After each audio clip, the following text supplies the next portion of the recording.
ladies and gentlemen, and welcome to our future presentation of Mid-Century Media. I'm your host, Giuseppe Parmigiano. The crowd isn't very alive and electric, however, since half the population was deployed to the war currently ongoing. Today, we have two famous kids who are trapped on an island and rescued by a naval officer. Let me introduce them to you, Jack and Ralph.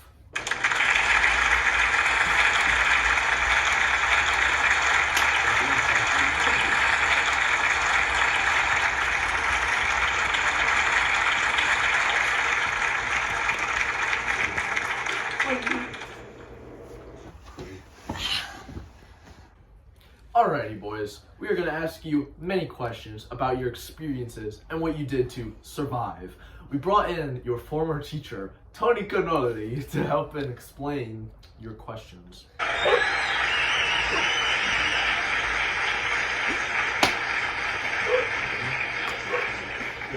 What's up?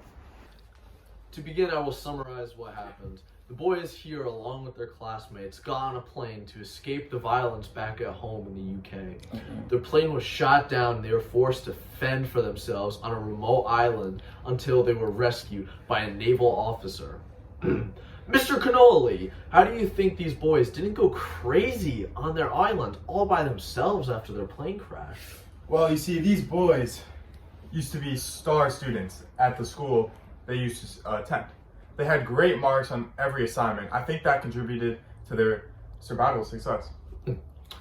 Well, they sound like just a normal group of boys. Oh, how tragic. Boys, would you like to expand on your past life? Compulsion. I remember normal life barely. I remember my cottage where every day I ate a bowl of cornflakes and I read my favorite books.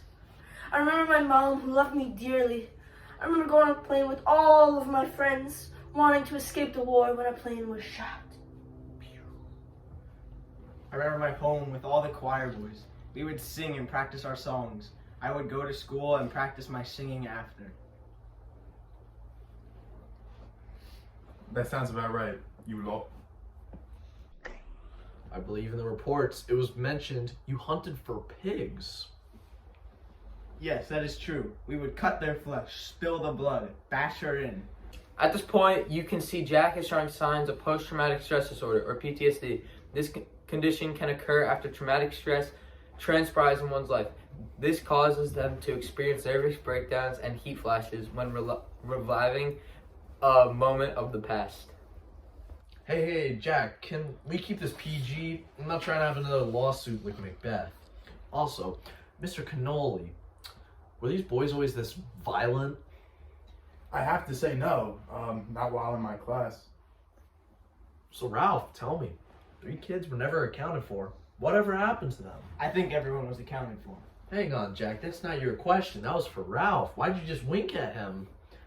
There were no kids who were unaccounted for. That's what I'm saying.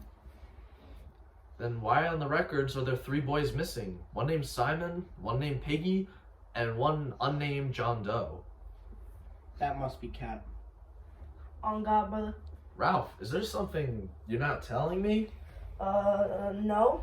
As you can see, Ralph is beginning to sweat, tremble on his words, and look in other directions. He's hiding something from the rest of the crowd, most likely because of tragic event that happened. We contacted a naval officer that saved you, and we found out you guys were talking about a tribe. What was that all about? That was a funny little group we called ourselves. No. That is simply not true. You went off crying like a little baby because I was named leader. You started your own tribe with all the other big ones besides me, Sam and Eric, and Piggy. So you were lying, Jack. Your name's our kid Piggy. And so what if I was? Ralph, can you please tell me what happened to Piggy? Piggy was a martyr. He was the rules that we had set up. Some kid named Roger threw a boulder at him, and he fell 40 feet in the air and fell flat on his fat little skull on a rock, and his body drifted off to sea. Jack, this is serious. Why did you do this? I don't know. We needed to hunt something and things got out of hand. Our leadership with hunting was better than your conch and signal fire. Boys, speaking of which, we brought in a conch. Ow! That conch has no meaning to us anymore. What's his problem? So let's continue this interview. So where did the other kids acted like Jack on the island? They took the head of a pig and put it on a stick. Savages! No wonder your parents don't love you. They did a peace offering for the beast. What was the beast? It was a snake-like creature that one of the little ones made up. It scared the whole tribe and caused all the savagery to happen. So what would you consider the beast to be, Zach? I believe that the beast represents how human nature always resorts to savagery, like how there are always wars going on. The beast was inside them the whole time. Zach, I think that was what Simon was talking about. So whatever happened to Simon? Simon was beaten up by all of us and killed. We mistook him for the beast. You beasts! My son is son! You two are gonna rot in hell! Wait, this is terrible! I know. Oh my goodness! Is this spear? Take it outside, gentlemen! This is for pigging!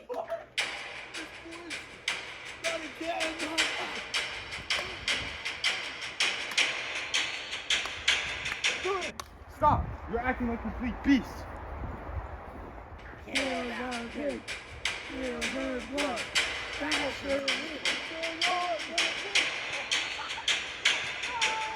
Ah! Ah!